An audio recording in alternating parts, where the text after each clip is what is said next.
সবার আগে দরকার আমাদের সমাজের এই সিনিয়র কার্যকর্তা যারা আছেন তাদের অবস্থান স্পষ্ট করতে হবে। কারণ একদম একই সঙ্গে আম্বেদকরবাদী এবং ব্রাহ্মণ্যবাদী দলের গোলামগিরি করা সম্ভব নয়। তাকে হয় আম্বেদকরবাদী হতে হবে, নয় ব্রাহ্মণ্যবাদী হতে হবে।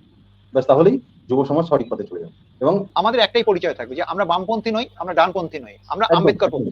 তাহলে একদম যতগুলো আম্বেদকরপন্থী দল আছে এদের নিয়ে আমাদের যৌথভাবে ঐক্যবদ্ধভাবে হ্যাঁ। কাজ করতে হবে।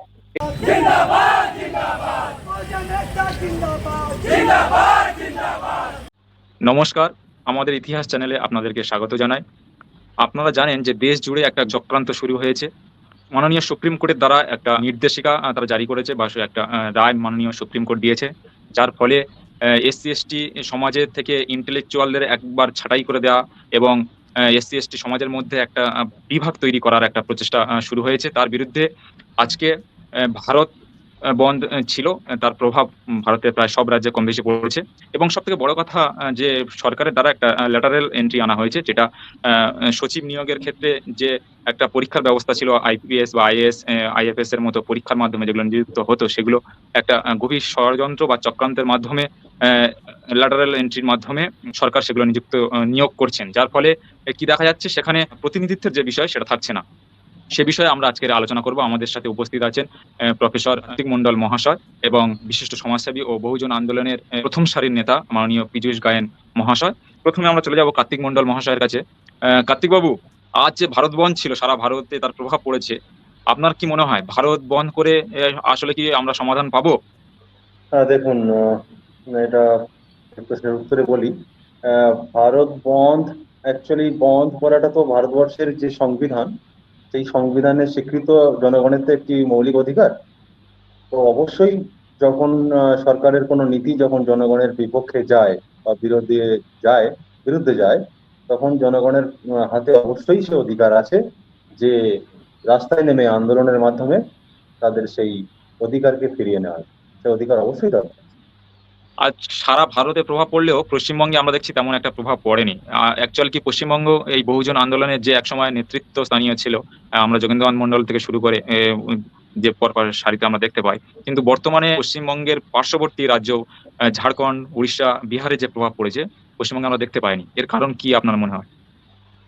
দেখুন, আজকের ভারত বন্ধের যে প্রভাব, সেটা গোটা ভারতবর্ষে জুড়ে বিভিন্ন রাজ্যে, এমনকি আমাদের পার্শ্ববর্তী রাজ্য বিহার, ঝাড়খণ্ড, উড়িষ্যাতে এর ব্যাপক প্রভাব লক্ষ্য করা যায়। কিন্তু সেই তুলনায় পশ্চিমবঙ্গে আন্দোলন হয়নি একেবারে বলবো না, হয়েছে, কিন্তু সেই তুলনায় পার্শ্ববর্তী রাজ্যগুলির তুলনায় অনেকটা কম। এর এর পিছনে মূল কারণ হলো পশ্চিমবঙ্গের যে এসসি এসটি ওবিসি বৃহত্তর যে জনগোষ্ঠী, তারা কিন্তু আজকে ডান বাম ও রামের বিভিন্ন রাজনৈতিক দলে তারা আজকে বিভাজিত হয়ে আছে এবং নিজেদের ইতিহাস বা নিজেদের সামাজিক চেতনা, আম্বেদকর রাইট আন্দোলনের যে বিচারধারা, সেটা বিষয়ে বহু সংখ্যক মানুষ সচেতন নয়। যার ফলে তারা তাদের নিজেদের এই যে মৌলিক অধিকারের হনন হওয়ার সত্ত্বেও তারা কিন্তু আজকের সেইভাবে তাদেরকে ছাড়া পাওয়া যায়নি। পীযূষ বাবু, আপনার কি মনে হয় যে ভারত সরকার যে ল্যাটারাল এন্ট্রি পরীক্ষার মাধ্যমে সরকার নিযুক্তি দিচ্ছে না, এটা কি এসসি এসটি ওবিসি সমাজের প্রতি বিরাট চরম একটা বৈষম্যমূলক মনোভাব সরকার দেখাচ্ছে বলে আপনার মনে হয়? এই বৈষম্য তো আজকের দিনের কথা নয়, এটা বহুদিন ধরে চলে আসছে। এবং আজকের আমাদের বৈষম্য মানে কি, সবসময় একটা পলিসি হচ্ছে কি ডিভাইড অ্যান্ড রুল একটা পলিসি। আর যে গুরুত্বপূর্ণ জায়গা সেটা হচ্ছে কি, যে আমরা যদি নিয়ন্ত্রণের জায়গায় না থাকি, তাহলে আমাদের সিদ্ধান্ত বা আমাদের জন্য নেওয়ার কোনো সিদ্ধান্ত সেটা আমাদের পক্ষে যাবে না, এটা বলাই স্বাভাবিক। ভারতবর্ষের সবচেয়ে বড় সমস্যা কি, যে বিভাজন, এই বিভাজন কি হচ্ছে, বর্ণ বৈষম্য তৈরি হয়েছে প্রথম একটা বিভাজন, তার পরের বিভাজনটা কি, জাতি ব্যবস্থার বিভাজন। এবং দেখা যাচ্ছে যে যে কোনো উচ্চ পদগুলোতে, সেখানে এদেশের প্রথম কথা এসসি এসটি তারা ভারতবর্ষের জনসংখ্যার 1/4 মানে 25% উপরে জনসংখ্যা। এইবার এসসি এসটি ওবিসি যদি ধরি, তারা ভারতবর্ষের 90% উপরে জনসংখ্যা। তাহলে এই জনগোষ্ঠীকে বঞ্চিত করা মানে তাদের হাতে কোনো শিল্প মুক্তমুখ কিছুই নেই। এবার পিছনের পদ দিয়ে নিয়োগ করে উঁচু পদগুলোতে, যদি এটা গ্রুপ ডি পোস্ট হতো আমার কিছু বলার ছিল না, কিন্তু যেখানে নিয়ন্ত্রণের জায়গায় যারা নিয়ন্ত্রক দেশের, একটা জয়েন্ট সেক্রেটারি র্যাঙ্কের, মানে আজকের ল্যাটারাল এন্ট্রিতে 45 জনের নিয়োগের ব্যবস্থা করা হয়েছে। তার মধ্যে 10 জন হচ্ছে জয়েন্ট সেক্রেটারি র্যাঙ্কের এবং 35 জন হচ্ছে ডেপুটি সেক্রেটারি এবং ডাইরেক্টর র্যাঙ্কের। ইকুইভ্যালেন্ট ডাইরেক্টররা ইকুইভ্যালেন্ট টু ডেপুটি সেক্রেটারি। তাহলে এই র্যাঙ্কের হচ্ছে 35 জন এবং 45 জন। এটা কি হচ্ছে 2018 থেকে শুরু হয়েছে। এবার 2018 থেকে একের পর এক দেখা যাচ্ছে এরা বাইপাস করছে, মানে পিছনের রাস্তা দিয়ে নিয়োগ হচ্ছে, পিছনের পথ দিয়ে। ঠিক একইভাবে আমরা বলতে পারি যে আমাদের যে উচ্চ পদ, যেমন মন্ত্রিসভা, আমরা এমএলএ এসসি এসটিদের এমএলএদের একটা রিজার্ভেশন রয়েছে, কিন্তু মন্ত্রিসভাতে কি কোনো রিজার্ভেশন আছে? আবার একই সঙ্গে যে লোয়ার লেভেলে জুডিশিয়ারি এক্সামে সেখানে কিন্তু একটা রিজার্ভেশন রয়েছে। কিন্তু আমরা যদি দেখি হাইকোর্ট এবং সুপ্রিম কোর্ট, এখানে কিন্তু আমাদের প্রতিনিধিত্ব করার কোনো জায়গা নেই, এখানে আমাদের প্রতিনিধিত্ব হচ্ছে না। কারণ উঁচু জায়গাগুলোতে সবসময় সিদ্ধান্ত হচ্ছে এটা যে সেই জায়গাটা আমাদের থেকে কেড়ে নেওয়া, মানে ছলে বলে কৌশলে সেই জায়গাটা থেকে আমাদেরকে সরিয়ে দেওয়া। যেমন আমাদের কোনো শিল্প কলকারখানা যেমন নেই, তেমনি উঁচু পদগুলোতে নেই। যেমন সচিব পদগুলোতে কোনো রিজার্ভেশন নেই। আইএস এ যে মানে প্রথমে যে আইএস প্রাথমিকভাবে রিক্রুট হচ্ছে সেখানে রিজার্ভেশন আছে, মানে যে প্রতিনিধিত্বের ব্যবস্থাটা রয়েছে। কিন্তু যেখানে সচিব হচ্ছে, মানে যখন সিনিয়র মোস্ট আইএস অফিসার হচ্ছে, যেখানে তারা সেক্রেটারি হচ্ছে, প্রিন্সিপাল সেক্রেটারি হচ্ছে, চিফ সেক্রেটারি হচ্ছে, সেখানে কিন্তু কোনো রিজার্ভেশন নেই। এবং দেখা যাচ্ছে কোনো জায়গাগুলো যেমন অর্থ দপ্তর, স্বরাষ্ট্র দপ্তর, এই দপ্তরগুলো কখনো এসসি এসটি ওবিসিদের রাখা হচ্ছে না। ফলে পিছনের দরজা দিয়ে যে নিয়োগের এবং নিয়ন্ত্রকের জায়গায়, শুধু নিয়োগ নয়, নিয়ন্ত্রকের জায়গাগুলো ধরে রাখার জন্য এটা কিন্তু একটা সাংঘাতিক পলিসি, এই জায়গাটা নেওয়া হচ্ছে। মাননীয় সুপ্রিম কোর্ট যে রায় দিয়েছেন, তিনি এসসি এসটিদের যারা এসসি এসটি সমাজের মধ্যে যারা পিছিয়ে পড়েছে তাদের নিয়ে খুবই চিন্তিত। কিন্তু যে কলেজিয়াম সিস্টেমের মাধ্যমে সুপ্রিম কোর্টে বিচারপতি নিয়োগ করা হয়, সেখানে সেই সিস্টেমে তো এক তো পরীক্ষার ব্যবস্থা নেই, দ্বিতীয়ত সেখানে তো আমাদের এসসি এসটি বা ওবিসি সমাজের প্রতিনিধি নেই বললে চলে। তবে মাননীয় সুপ্রিম কোর্ট সে বিষয়ে কোন রকম তারা ভাবছে না কেন আপনার মনে হয়? প্রথম কথা হচ্ছে এটার জন্য তো আইনকে বানাতে পারে, আইন বানাতে পারে পার্লামেন্ট। তাহলে পার্লামেন্ট থেকে ঠিক করতে হবে যে নিয়োগটা কিভাবে হবে। তা এখানে যে নিয়োগগুলো করে আসছে বহুদিন আগে, দেখা যাচ্ছে যে এই হাইকোর্ট এবং সুপ্রিম কোর্টে একবার national commission for schedule caste যে একটা রিপোর্ট তৈরি করেছিল আজ থেকে বেশ কয়েক বছর আগে, এবং সেখানে তারা বলেছিল যে এটা কিছুটা 300-400 ফ্যামিলির মধ্যে বেশিরভাগ 80 থেকে 90% মানুষ তাদের নিয়োগ হয়ে যাচ্ছে। তাহলে এইটা কিন্তু কোনোভাবে দেখা হচ্ছে না। কারণ কোথা থেকে কি হচ্ছে, বার কাউন্সিল থেকে নিয়োগ হচ্ছে, বা যেখানে যেখানে যারা ক্ষমতাধারী সেখান থেকে নিয়োগগুলো হচ্ছে। তাহলে এখানে যদি এক্সাম না হয় তাহলে নিয়োগটা কিভাবে হবে? সেই জায়গায় এখানে যে এই তফাৎগুলো রয়েছে, যে আমরা যদি এই বিষয়গুলোকে আমাদের সামনের সারিতে নিয়ে আসা দরকার, যে আমাদের মন্ত্রিসভায় যেমন থাকতে হবে, সচিব পদে থাকতে হবে, হাইকোর্ট সুপ্রিম কোর্টে আমাদের প্রতিনিধিত্ব থাকতে হবে, যে আমাদের জনসংখ্যা অনুপাতে প্রপোর্শনেট রিপ্রেজেন্টেশন এটা হাইকোর্ট সুপ্রিম কোর্টে থাকতে হবে। এটা কিন্তু আমাদের প্রতিবাদের জায়গায় বা আমাদের আওয়াজ ওঠানো দরকার। অন্তত আমাদের আজকের আমাদের হাতে যে সোশ্যাল মিডিয়া আছে, এই সোশ্যাল মিডিয়ার মাধ্যমে এই আওয়াজটা ঘরে ঘরে পৌঁছে দিতে হবে। এই বিষয়টা মাননীয় রাষ্ট্রপতিও এই বিষয়টা তুলেছেন, কিন্তু তা সত্ত্বেও সে তেমন ভাবে প্রভাব পড়ছে না। তাহলে আমরা কি ভেবে নেবো যে ভারতে বিচারকদের একনায়কতন্ত্র চলছে বলে আপনার কি মনে হয়? এখন ব্যাপারটা হচ্ছে যে যে সিদ্ধান্ত আমাদের নেয়ার কথা পার্লামেন্টের, সেই সিদ্ধান্ত তুলে দেওয়া হচ্ছে হাইকোর্ট সুপ্রিম কোর্টের হাতে। তাদের দেখার দায়িত্ব কোথায়, যে আজকে যে আইনগুলো আনছে বা মানে পার্লামেন্ট যে আইন বানাচ্ছে সেটা এক্সিকিউটিভ পিলার তারা ঠিকভাবে নিয়ম এখানে প্রয়োগ করছে কিনা সাধারণ মানুষের উপরে। থামাচ্ছি একটু। আমরা যদি পূর্বে দেখি যে কিরণ রিজিজু যে বিজেপির মন্ত্রী ছিলেন, তিনিও এই বিষয়টি আগে তুলেছিলেন, কিন্তু তার উপর আমরা দেখি যে প্রেসার ক্রিয়েট করার ফলে তিনিও চুপ হয়ে গিয়েছেন। আজ থেকে প্রায় 2 বছর আগে এই বিষয়টা একটা প্রকাশ্যে এসেছিল এবং তিনি করেছিলেন। তাহলে শাসক দলও প্রচেষ্টা করেও এটা করতে পারছে না, তাহলে ব্যাপক একটা প্রভাব রয়েছে বলে আমার মনে হচ্ছে। দেখুন, ব্যাপারটা হচ্ছে আমি শাসক শব্দটার খুব বিরোধী। হ্যাঁ, বিশেষ করে যেটা শাসক ক্ষমতাসীন বলা যেতে পারে। ক্ষমতা শব্দ, শাসক শব্দ দুটোরই আমি বিরোধী। কেন বিরোধী? কারণ এটা রাজতন্ত্রের শব্দ, এটা গণতন্ত্রের শব্দ নয়। গণতন্ত্রের শব্দ জনসেবা, public service. IAS officer IPS officer recruit করতে হচ্ছে পাবলিক সার্ভিস কমিশন থেকে। হ্যাঁ, জনসেবা করার কথা, তারা জনসেবক, পাবলিক সার্ভেন্ট। আর যারা আমাদের ভোটে নির্বাচিত হচ্ছেন তারা হচ্ছেন জনপ্রতিনিধি, তারা জনসেবা করে, তারাও পাবলিক সার্ভেন্ট। তারা জনসেবা করার জন্য তারা কিন্তু নিয়োগ হচ্ছেন। গণতন্ত্রে জনসেবা, জনসেবক, জনপ্রতিনিধি হওয়ার কথা। কিন্তু প্রত্যেকটা মিডিয়া প্রতিদিন আমাদের মাথায় ঢোকাচ্ছে যে শাসক দল, শাসক দল, শাসক দল। কিসের শাসক দল? এটা তো রাজতন্ত্রের দেশ নয়, এটা তো গণতন্ত্রের দেশ। তাহলে কেন অবশ্যই। তারা শাসক হবে? শাসক না, ব্যাপারটা হচ্ছে পরিচালনা। পরিচালনা, দেশটা ম্যানেজমেন্ট। আজকের দিনে, আজকের যুগে গণতান্ত্রিক দেশের সিস্টেমটা কোথায়? ম্যানেজমেন্ট। দেশটা পরিচালনা করবে, দেশটা সঠিকভাবে পরিচালনা করার জন্য তারা দায়িত্ব নিয়েছে। তাহলে সেটাকে তাদের সঠিকভাবে সেই পরিচালনা করার কথা। তাহলে কিন্তু সেখানে সেই পরিচালকের আসনে কারা গিয়ে বসছে? আমাদের মানুষরা যারা 90% জনগোষ্ঠী, তারা কি হচ্ছে সেখানে ভোট দেওয়ার সময় তা অন্য একটা মানে দলকে, মানে যে জাতিবাদী ব্যবস্থা, বাবা সাহেব আম্বেদকর অ্যানিহিলেশন অফ কাস্ট লিখেছিলেন, যে জাতি বিলুপ্তির কথা বলেছিলেন, কিন্তু আজ পর্যন্ত কোনো দল এই জাতি বিলুপ্তির জায়গাটা দেখিনি। এবং একটা বিশেষ জাতি, তারা সেই জায়গাগুলো দখল করে রাখছে, এবং আমাদের এসসি এসটি ওবিসি মানুষকে তারা কিন্তু পদদলিত করে কিভাবে রাখবে তার পরিকল্পনা হচ্ছে। রাষ্ট্রের সম্পদ তারা এক জায়গায় কুক্ষিগত করছে।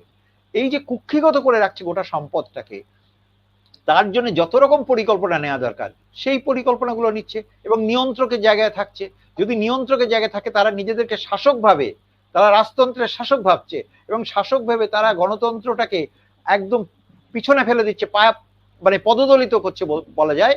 যে তারা কিন্তু গণতন্ত্রকে মানছে না, যে অন্যরা কি সিদ্ধান্ত নিচ্ছে। দেখা যাচ্ছে যে পার্লামেন্টে ডিসকাশন হচ্ছে না, বিল পাস হয়ে যাচ্ছে। অদ্ভুত ব্যাপার, যেটা পার্লামেন্টে ডিসকাশন হওয়ার কথা ছিল। তাহলে সেই জায়গাটা কি? কারণ কি হচ্ছে, যিনি সামনে নেতৃত্ব থাকছেন তিনি সব সিদ্ধান্ত নিয়ে নিচ্ছেন, এবং এই সিদ্ধান্ত নেওয়ার জন্য যে 4-5 জন 6 জন যারা সামনের সারিতে থাকছেন, তাদের সিদ্ধান্ত সবাইকে মেনে নিতে হচ্ছে। এইটা কি গণতন্ত্রের পরিচয়ও? সেটা বুঝতে হবে। কলেজিয়াম শব্দটা, যে কলেজিয়াম যে পদ্ধতিতে জজ নিযুক্ত হচ্ছে আর কি, মানে বাবা জজ, ছেলে জজ, নাতি জজ, এই যে বংশ পরম্পরায় যে ব্যাপারটা চলছে, এটা তো পুরোপুরি ভারতীয় গণতন্ত্র, ভারতীয় সংবিধানের বিরোধী। মানে সংবিধানের যে মূল ভাবনা, এটা কিন্তু তার বিরুদ্ধে এই কলেজিয়াম সিস্টেম। তো এই কলেজিয়াম সিস্টেম এর বিরুদ্ধে গোটা দেশ জুড়ে আজকের আওয়াজ ওঠা উচিত। আজকের গোটা দেশ জুড়ে কিন্তু সাধারণ মানুষের মধ্যে যারা বিশেষ করে যারা ন্যায় বিচার পাচ্ছে না আর কি, সেই সমস্ত আহ, মানুষদের থেকে কিন্তু কলেজিয়ামের বিরুদ্ধে আওয়াজ উঠতে শুরু করেছে। তো অবিলম্বে গোটা দেশ জুড়ে আওয়াজ তোলা উচিত, এবং সংবিধানের বিরোধী, গণতন্ত্রের বিরোধী এই কলেজিয়াম সিস্টেমের অবশ্যই বন্ধ করে দেওয়া উচিত, এটা রদ হওয়া উচিত। কলেজিয়াম যে পদ্ধতিটা বলা হচ্ছে, যে ধরুন যেমন একজন আইএস অফিসার, তিনি যখন রিক্রুট হচ্ছেন, প্রথমে সাব ডিভিশন লেভেলের অফিসার হিসাবে, মানে কিছুদিন ট্রেনিং থাকতে হচ্ছে, প্রায় 2 বছর। তারপরে সাব ডিভিশন লেভেলের অফিসার হিসেবে হচ্ছেন। তারপরে তিনি ধীরে ধীরে ডিএম, ডিস্ট্রিক্ট ম্যাজিস্ট্রেট, তারপরে সেক্রেটারি যাচ্ছেন বা ডিভিশন কমিশনার হচ্ছেন, এবং আস্তে আস্তে তিনি সেক্রেটারি, প্রিন্সিপাল সেক্রেটারি, এমনকি চিফ সেক্রেটারি, পরবর্তীতে দেখা যাচ্ছে ইলেকশন কমিশনার বা ইত্যাদি, সিএজি ইত্যাদি বিভিন্ন দপ্তরে অ্যাকর্ডিং টু সিনিয়রিটি তিনি পৌঁছে যাচ্ছেন। তাহলে জুডিশিয়াল সার্ভিসে যারা যাচ্ছেন, তাদের পর এইভাবেই তো রিক্রুটমেন্ট, এইভাবে প্রমোশন হওয়া দরকার ছিল। কিন্তু দেখা যাচ্ছে কি, যে যারা জুডিশিয়াল সার্ভিসের পরীক্ষা দিয়ে যাচ্ছেন, তারা বেশিরভাগ ডিস্ট্রিক্ট জাজ লেভেলে ওখানে আটকে থেকে যাচ্ছে, এবং হাইকোর্ট বা সুপ্রিম কোর্টে যে রিক্রুটমেন্টটা হচ্ছে, সেটা কিন্তু অন্য পদ্ধতিতে, মানে যারা আইনের প্র্যাকটিস করছেন তাদের মধ্যে থেকে। এবার কি হবে সেখানে? সেখানে নিজেদের পেটোয়া লোকরা সেখানে রিক্রুট হবে স্বাভাবিকভাবেই, এটা বলার অপেক্ষা রাখে না। তাহলে হাইকোর্ট এবং সুপ্রিম কোর্ট, এবং তারা আবার নিয়ন্ত্রণ করছেন এই যে যারা জুডিশিয়াল সার্ভিস থেকে যাচ্ছেন, যে সিস্টেমটা যে জায়গাটা বলছি, যে যারা এই যে লোয়ার কোর্টে যারা থাকছেন, মানে আপ টু ডিস্ট্রিক্ট জাজ লেভেল, মানে লোয়ার কোর্ট থেকে সাব ডিভিশন থেকে ডিস্ট্রিক্ট জাজের যে কোর্টটা, এইখানে এদের সবকিছু নিয়ন্ত্রণ কিন্তু ওদের হাতে, এবং গোটা সমস্ত বিচার ব্যবস্থাটা হচ্ছে এই হাইকোর্ট সুপ্রিম কোর্টের নিয়ন্ত্রণ। এটা তো আমরা বুঝতে পারছি। কিন্তু তাহলে ওইখানেও আমার সমাজের প্রতিনিধিত্ব থাকাটা খুব জরুরি, এটা বলার অপেক্ষা রাখে না। তাহলে যে দেশের 90% মানুষ, তার প্রতিনিধিত্ব হাইকোর্ট এবং সুপ্রিম কোর্টে থাকবে না, কেন থাকবে না? এবং অন্যান্য জায়গায় যেমন প্রমোশনাল ভিত্তিতে বা কিছু ডিপার্টমেন্টাল এক্সাম থাকে, তার ভিত্তিতে যেমন প্রমোশন হওয়ার কথা, সেই সিস্টেম কিন্তু এই জুডিশিয়াল সিস্টেমে হচ্ছে না। এটা আমাদেরকে আগে মাথায় নিতে হবে বিষয়টাকে। ঠিক ঠিক। কার্তিকদার কাছে আসবো। কার্তিকদার যে ল্যাটারাল এন্ট্রির মাধ্যমে যে নিয়োগের ব্যবস্থা সরকার করেছিল, বিভিন্ন রাজনৈতিক দল এবং সমাজের শুভবুদ্ধি সম্পন্ন মানুষের প্রতিবাদের ফলে সরকার সম্প্রতি সেই নির্দেশিকা প্রত্যাহার করেছে। তাহলে বহুজন সমাজের মানুষ সজাগ নয় বলে বা প্রতিবাদী হয়ে উঠছে না বলে কি সরকার এই ধরনের কাজ করতে সাহস পাচ্ছে বলে আপনার মনে হয়? হ্যাঁ, এতদিন ধরে বহুজন সমাজের মানুষ, এসসি এসটি ওবিসিরা এই বিষয়ে সচেতন ছিলেন না।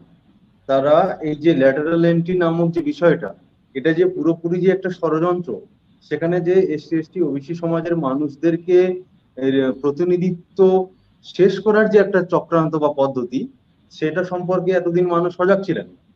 কিন্তু আজকের মানুষ শিক্ষিত হয়েছে, ইন্টেলেকচুয়াল শ্রেণী তৈরি হয়েছে এই সমাজে আজকের, এবং তারা আজকের এটা বুঝতে শিখছে যে পুরোপুরি তাদের যে সাংবিধানিক অধিকার বা গণতান্ত্রিক যে অধিকার, সেই অধিকারটা পুরোপুরি খর্ব করা হচ্ছে শুধু আর শুধুমাত্র এই ল্যাটারাল এন্ট্রির মধ্য দিয়ে। তাই আজকের গোটা দেশ জুড়ে মানুষ এটা সম্পর্কে জেনেছে, বুঝেছে, এবং এর বিরুদ্ধে একটা গণ স্তরে, মানে কি বলবো আর কি, সাধারণ স্তরে সাধারণ মানুষ থেকে শুরু করে ইন্টেলেকচুয়াল পর্যন্ত সবাই এর চরম বিরোধিতা করেছে। যার ফলে আজকের ক্ষমতাসীন দল আজকের ব্যাক ফুটে যেতে বাধ্য হয়েছেন এবং এই যে নোটিফিকেশন, এটা প্রত্যাহার করতে বাধ্য হয়েছে। পীযূষ বাবুর কাছে আসবো। যে সাব ক্লাসিফিকেশন এবং ক্রিমি লেয়ারের যে নির্দেশিকা সুপ্রিম কোর্ট জারি করেছে বা রায় দিয়েছে, এর বিরুদ্ধে সারা ভারত জুড়ে একটা আন্দোলন চলছে। তো আপনি পশ্চিমবঙ্গে বহুজন সমাজের একটা সামনের সারির মুখ, আপনার কি মনে হয় না পশ্চিমবঙ্গে সমস্ত আপনার পরিচিত এবং যারা অনেকদিন ধরে সমাজের সেবা করছেন তাদেরকে নিয়ে পথে নামার সময় এসেছে? দেখুন, অবশ্যই পথে নামা তো অবশ্যই দরকার। দেয়ালে পিঠ ঠেকে গেলে মানুষ পথে তো অবশ্যই নামতে হবে, এ তো কোনো বলার অপেক্ষা রাখে না। আজকের মানুষের প্রধান সম্পদ শিক্ষা, স্বাস্থ্য, আর তার সঙ্গে জুড়ে আছে কর্মসংস্থান। তাহলে শিক্ষা, স্বাস্থ্য, কর্মসংস্থান আজকের দিনে যে চাকরি বাকরির শেষ সীমায় পৌঁছে গেছে, এর যদি মানে প্রচুর ব্যাখ্যা রয়েছে এই জায়গাগুলো। আজকে সমস্ত সমাজের মানুষের রাস্তায় নামার সময় এসেছে, এবং এটা শুধুমাত্র যে এসসি এসটি ওবিসি সমাজের বিষয় তা নয়, এটা গোটা ভারতবর্ষের প্রত্যেকটা মানুষের সমস্যা। কারণ বাবা সাহেব আম্বেদকর যে সিদ্ধান্ত নিয়েছিলেন সে সবার জন্য। তা আজকের ব্যাপারটা হচ্ছে যে আমি একটা সমাজ, আমার পাশের বাড়িকে ঝুপড়ি রেখে আমি যদি 10তলা বিল্ডিং বানাই, তাহলে সেই বিল্ডিং এর কোনো কাজে আসে না। কারণ এই যে সাম্যের যে দর্শন, সেটা বাবা সাহেব আম্বেদকর দিয়ে গেছেন। তাহলে আজকের এদেশের যারা মূল্যবাসী বহুজন সমাজের মানুষ আমরা যারা বলছি, তা এই যারা এখানকার ভূমিপুত্র, তারা দেখা যাচ্ছে বারবার বঞ্চিত হচ্ছে বিভিন্ন ক্ষেত্রে।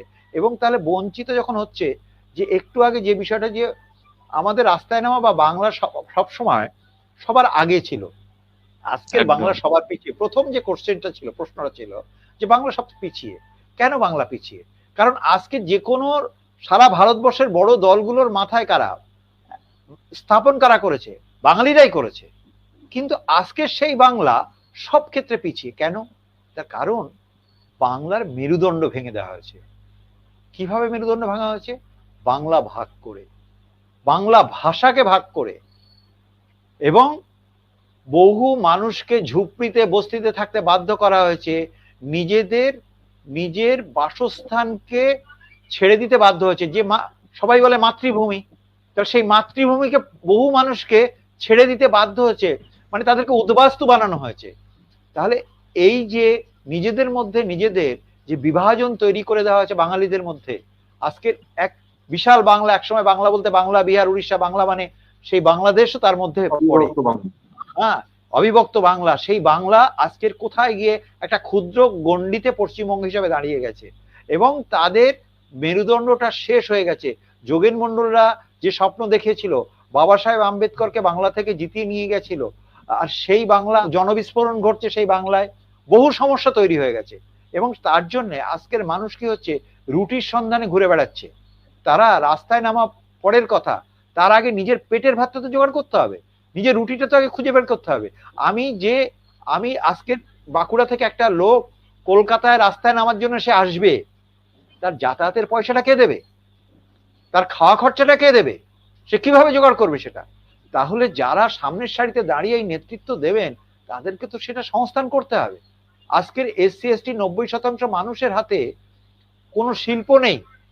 আজকে যত বড় দলগুলো, তারা আদানি আম্বানিটা থেকে তাকিয়ে থাকে নির্বাচনী বন্ডের টাকা নেওয়ার জন্য। হ্যাঁ, কারণ কি গোটা দেশটার সম্পদ তাদের হাতে তুলে দেওয়া হচ্ছে। তাহলে এইরকম একটা জায়গায় দাঁড়িয়ে আমাদের মানুষরা যতই মন থেকে চাক যে আমরা রাস্তায় নেমে আন্দোলন করব, তার আগে ভাববে যে আমার ওখানে গিয়ে ওদের আন্দোলন করলে তো আমি ওখানে বিরিয়ানি পাই, আমি ডিম ঝোল ভাত পাই, আর এখানে গেলে আমি কি পাবো? আমি রুটি কল কি পাবো? কিছু পাবো? কি দিতে পারবে? যে নামবে সে শুধু অন্তর থেকে যে নামতে পারবে সে নামবে, কিন্তু সেটা কজন মানুষের পক্ষে সম্ভব যে পেটে খিদে নিয়ে আমি লড়াই করতে নামবো? আজকের বাংলার এটা একটা খুব দুরবস্থা। সেই বিষয়ে সেটাকে আমার একটা কথা বলার আছে। বুঝতে হবে। অবশ্যই অবশ্যই। হ্যাঁ, অবশ্যই পীযূষবাবু, আপনি যেটা বলছেন আপনার কথাটা ঠিক, কিন্তু তার সঙ্গে সঙ্গে এটাও ভাবতে হবে আজকের আজকে যদি দেখি ভারতবর্ষের যে চিত্র, সেখানে অন্যান্য রাজ্যগুলিতে আহ, যেভাবে জাতিগত অত্যাচার হয়, পশ্চিমবঙ্গে কিন্তু জাতপাত সব থেকে বেশি, কিন্তু পশ্চিমবঙ্গের জাতপাতের ধরনটা একটু আলাদা। এখানে লোক কি হয়, এখানে সামনাসামনি ভালো ব্যবহার করে, মিষ্টি কথা বলে, কিন্তু আসল খেলাটা খেলে পিছন থেকে। সামনাসামনি অর্থাৎ সরাসরি জাতিগত যে টর্চারটা বা জাত বৈষম্যটা সরাসরি সামনাসামনি দেখায় না। তো অন্যান্য রাজ্যের থেকে এখানে এই যে জাত বৈষম্যের যে ধরনটা একটু আলাদা, যার ফলে পশ্চিমবঙ্গের এসটি এসটি অফিসিদের মধ্যে একটা ধারণা তৈরি হয়েছে যে পশ্চিমবঙ্গে জাতপাত নেই। যার ফলে একদম। এখানকার মানুষ কি হয়, ওই ডান বাম রামে বিভক্ত হয়ে আছে। এবং বিশেষ করে এর জন্য আরেকটা বড় কারণ হচ্ছে পশ্চিমবঙ্গের দীর্ঘকাল ধরে বামপন্থীদের শাসন। এই বামপন্থী শাসনের সব থেকে বড় সর্বনাশ হয়েছে এসসি এসটি ওবিসিদের, যে এরা এই যে সামনে শ্রেণী সংগ্রামের কথা বলেছে, শ্রেণীহীন সমাজ গড়ার কথা বলেছে, কিন্তু এরা একই সঙ্গে ব্রাহ্মণ্যবাদকে হাতে নিয়ে চলেছে। যার ফলে এদের এই যে দীর্ঘ সময়কালীন পশ্চিমবঙ্গে যে রাজ করার ফলে, বামপন্থী শাসন চলার ফলে এখানকার মানুষদের যে সামাজিক জাগরণ এবং জাতিগত বঞ্চনার বিরুদ্ধে যে আন্দোলন হওয়ার সূত্রপাত হয়েছে, সেই আন্দোলনকে কিন্তু হাইজ্যাক করেছে এই বামপন্থীরা। যার ফলে কিন্তু পশ্চিমবঙ্গে আজকের অন্যান্য রাজ্যের থেকে যে দলিত আন্দোলন বলি আর বহুজন আন্দোলন বলি, সেটা অনেকটা ক্ষেত্রে কিন্তু পিছিয়ে, এটা বলে আমার মনে হয়। কার্তিকবাবু, আমরা দেখি যে বহু আম্বেদকরবাদী এই আন্দোলনের সাথে যুক্ত আছে এমন ব্যক্তি, তারা পশ্চিমবঙ্গে কমিউনিস্টদের একটা বড় সমর্থক। তারা এটা কি একদম বুঝতে পারছে না যে একদম 34 বছর ধরে যাদের সমাজ থেকে কোনো এসসি এসটি সমাজ থেকে কোনো মুখ্যমন্ত্রী করার যারা কোনো একদম প্রয়োজন মনে করেনি, কিংবা পূর্ণমন্ত্রী বা অন্যান্য পদগুলো দেওয়ার কথা যারা মনে করেনি, তাদের প্রতি আবার ভরসা রাখার এক বিষয়টা আসছে কি করে? এটা যে এটা বললাম, এটা আমি পীযূষ বাবু, প্রশ্নটা আমি পীযূষ বাবু। আমাদের এখানে যে ভরসা রাখার বিষয়, এই বিষয়টার পিছনে ব্যাকগ্রাউন্ড অনেক বড়। কারণ বাংলার যে জায়গাটা, বাংলার আগে একটু অবস্থানটা বুঝতে হবে। একটু আগে মানে বাংলা এই যে কারণগুলো, এটা নিয়ে একটা বড় আলোচনা হওয়া দরকার আছে। কারণ বাংলার সম্বন্ধে বাঙালিরা পিছিয়ে আছে কেন, তার পিছনে অনেকগুলো কারণ রয়েছে, এক একটা কারণ নয়। কারণ বাবা সাহেবকে বাংলা থেকে জিতিয়ে নিয়ে যাওয়া হয়েছিল। হ্যাঁ, বাংলায় হচ্ছে সবচেয়ে মজার ব্যাপার হচ্ছে এখানে কায়স্থ থেকে আদিবাসী, মানে চতুর্বর্ণ যে সিস্টেম, সেখানে কায়স্থ থেকে আদিবাসী সবাই কিন্তু এখানকার শূদ্র সমাজের, মানে বর্ণ ব্যবস্থা চতুর্থ বর্ণে। এখানে কিন্তু ক্ষত্রিয় বৈশ্য নেই। মানে অ্যাকচুয়ালি যে এসসি এসটি, অন্যান্য রাজ্যে এসসি এসটি ওবিসিদের উপরে যে অত্যাচার বলে, কার্তিক যে কথাগুলো বলছিল, যে সেটা খুব গুরুত্বপূর্ণ। যে অন্যান্য রাজ্যে এসসি এসটি ওবিসিদের উপরে অত্যাচার যেটা হয়, সেটা বেশিরভাগ কিন্তু মানে অন্য শ্রেণী, ক্ষত্রিয় বৈশ্য ব্রাহ্মণ, এই যে তিনটে বর্ণ ব্যবস্থা রয়েছে, সেখানে তিনটে বর্ণই সেখানে করে। কিন্তু মজার ব্যাপার হচ্ছে যে আমরা যদি ইতিহাস থেকে, এখানে ক্ষত্রিয় বা বৈশ্য এখানে নেই। এখানে যারা আছে কায়স্থ থেকে আদিবাসী পর্যন্ত সব শূদ্র সমাজের মানুষ। হ্যাঁ, এবং এই এই যে জায়গায় দাঁড় করিয়ে যে আমাদের মধ্যে এবং কায়স্থ এবং বদ্যীদের ব্রাহ্মণরা পাশে নিয়ে অন্যান্যদেরকে ডিভিশন করে যে জাতপাতহীন সমাজ ব্যবস্থা গড়ার কিন্তু কোনো ব্যবস্থা এখানে তৈরি হয়নি। এখানে যেটা কার্তিক যে বলছিল, শ্রেণী সংগ্রামের কথা বলা হয়েছে। হ্যাঁ, যে জাতিবিহীন সমাজ, হ্যাঁ, সেই বা জাতি বৈষম্যের বিরুদ্ধে যে লড়াই, সেই লড়াইটা আগে দরকার ছিল, সেটা কিন্তু হয়নি। হ্যাঁ, এই যে শ্রেণী সংগ্রাম, মানে ধনী দরিদ্র এটা ভাগ করা হয়েছে। ঠিক যেমন ভাবে যে সুপ্রিম কোর্ট যে অর্ডারটা নিয়ে এসেছে যে ক্রিমি লেয়ার, ক্রিমিলিয়ার মানে কি, হ্যাঁ। বাবা সাহেব আম্বেদকর কি করেছে, 60টা তপশিলি জনগোষ্ঠীকে একটা জায়গায় নিয়ে এসেছে, নিয়ে সবাইকে বলতে শুরু করেছে যে নমশূদ্র, বাগদি, রাজবংশী সবাই বলছে এসসি, একসঙ্গে বলতে পারছে। 40টা জনগোষ্ঠী এসটিদের, তাদের সবাই একসঙ্গে বলতে পারছে এসটি। আর একদম। এখন যে ক্রিমিলিয়ারের যে তত্ত্বটা নিয়ে আসা হয়েছে এখানে, আজকে ধরুন আমরা এখানে পৌর সমাজের মানুষরা আছি কিংবা নমশূদ্র সমাজের মানুষরা, এই পৌর সমাজের মানুষদের মধ্যে কি হবে, ওই পৌর সমাজকে আবার ভাগ করা হবে। কাদের ভাগ করা হবে, একটা শিক্ষিত বর্গ আর একটা অশিক্ষিত, যারা জাল ফেলছে, মাছ ধরছে, চাষ করছে, ফসল ফলাচ্ছে যে মানুষরা, তাদের সঙ্গে আর একটা শিক্ষিত এবং যারা চাকরিজীবী এই মানুষদের সঙ্গে এদের বিভাজন তৈরি করবে। যে চাকরিজীবী মানুষগুলো তারা তো এই সমাজের প্রতিনিধিত্ব করার কথা, তারা যদি অন্য থেকে বিভাজিত হয়ে যায় তাহলে লড়াইটা করবে কে, যে রুটির পিছনে ছুটে বেড়াচ্ছে সারাদিন ধরে, হ্যাঁ, যে সারাদিন না খাটলে, একদিন রোজ না দিলে তার পেটের ভাত হয় না, সে এই লড়াই করতে আসবে কি? এই বিষয়টাকে আমাদের বুঝতে হবে। কার্তিক বাবু, আপনি যুব সমাজের একটা মুখ বা আইকন আমরা বলতে পারি বাংলা থেকে। যুব সমাজ থেকে বা সেই দৃষ্টিকোণ থেকে আপনি সমাধানের পথ কিভাবে দেখাবেন? হ্যাঁ, অবশ্যই এটা খুবই গুরুত্বপূর্ণ একটা প্রশ্ন। এ বিষয়ে বলি, আজকের গোটা ভারতবর্ষের নিরিখে পশ্চিমবঙ্গেও যে বহুজন আন্দোলনে পিছিয়ে আছে, তার একটাই কারণ অবশ্যই আমার মনে হয় এখানে বহুজন আন্দোলনে বেশি বেশি করে তরুণদেরকে যুক্ত করতে হবে। ইয়াং পপুলেশন, ইয়াং ব্লাডদেরকে এখানে ইনভলভ করতে হবে। কারণ আজকের যদি দেখি, উত্তরপ্রদেশ থেকে শুরু করে বিভিন্ন দেশে আজ বহুজন আন্দোলন দানা বেঁধেছে, তার কিন্তু একটা সংখ্যাগরিষ্ঠ মানুষ ছিল একেবারে তরুণ তাজা যুবক।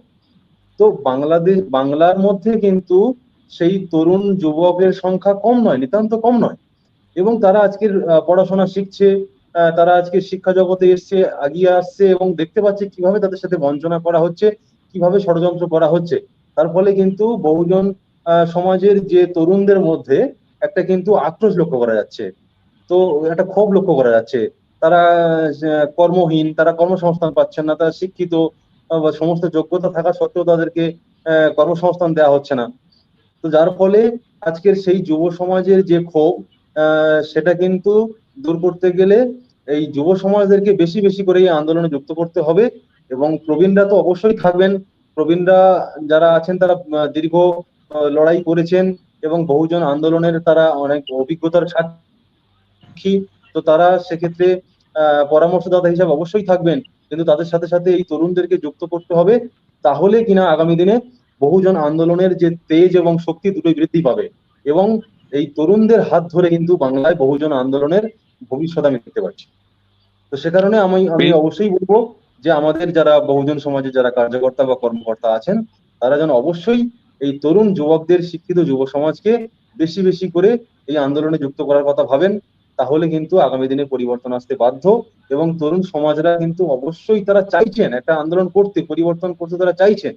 তাদেরকে ঠিকঠাক পথে ঠিকভাবে পরিচালিত করতে হবে এবং সেই দায়িত্ব অবশ্যই এই আন্দোলনের প্রবীণদেরকে দায়িত্ব নিতে হবে। পীযূষ বাবু, আপনি বহুজন আন্দোলনে বাংলার অনেক দিনের একটা পরিচিত মুখ এবং আপনার এক একটা কথার গুরুত্ব এবং গ্রহণযোগ্যতা আমাদের সমাজে ব্যাপকভাবে রয়েছে। আপনার কাছে বহুজন আন্দোলনের সমাধান বা এই যে আমাদের উপর এত ডিসক্রিমিনেশন চলছে সামাজিক, অর্থনৈতিক সব দিক থেকে, তো এর সমাধান হিসাবে আপনি কি পথ দেখাবেন? না, কার্তিক যে কথাগুলো বললো একদম ঠিক কথা। ব্যাপারটা হচ্ছে যে পরিবর্তন কারা আনতে পারে, আর তার থেকে বড় কথা হচ্ছে সমস্যা কাদের। আজকে যারা জীবনের শেষ প্রান্তে পৌঁছে গেছে, সমস্যা তাদের নয়।